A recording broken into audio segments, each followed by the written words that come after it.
Yan, kailangan ko ulit ng pasyenteng pilay. Tagal ka, babae ka. Yeah. Oy, bata ka ako. Gulo ka ng madrahil. Pati ka mabuti, kailangan yan. Lalo sa mga naglalaro.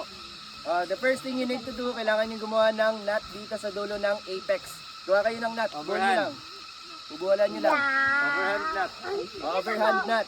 Yan. Sa dulo. So dapat ganyan yan. Sa apex. Bawal kagatin dahil makakontaminate yung sugat. No?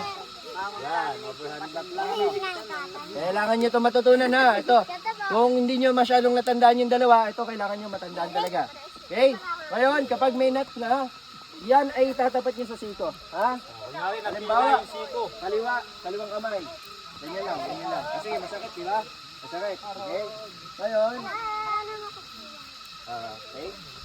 Sir, pakihawakan lang po yung gitna. Yung gitna po. Yan. Okay, kaliwang kamay. Yan. Tapos, ayan, nakaganto, no? Okay? Tapos, eto, ipapadaan niyo sa ilalim, yung isa. Dahan-dahan lang kasi pilay siya, di ba? Masakit yan. Baka kung ano-anong ginawa niyo, takin mo. Yan. Gawa ko may gitna. Yan.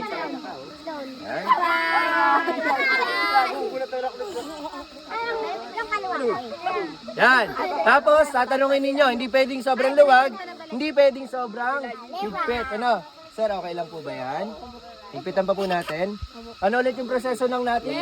Left over right, right over left. Okay? Ako pa yan.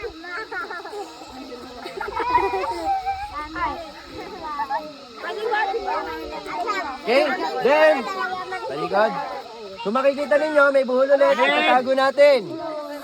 Parang ano naman yan, maawit naman yan. Kailangan lang natin siya itago. Then, sige, baba mo. Okay. Tignan muna. Kailangan nakababa, hindi nakaganon yung siko. Ngayon, sir, para saan to?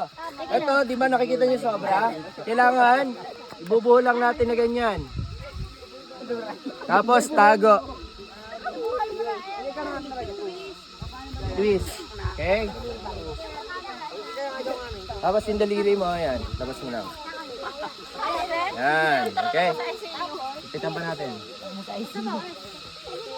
I see you. Wala sa mental hospital. Yan. Ayun na.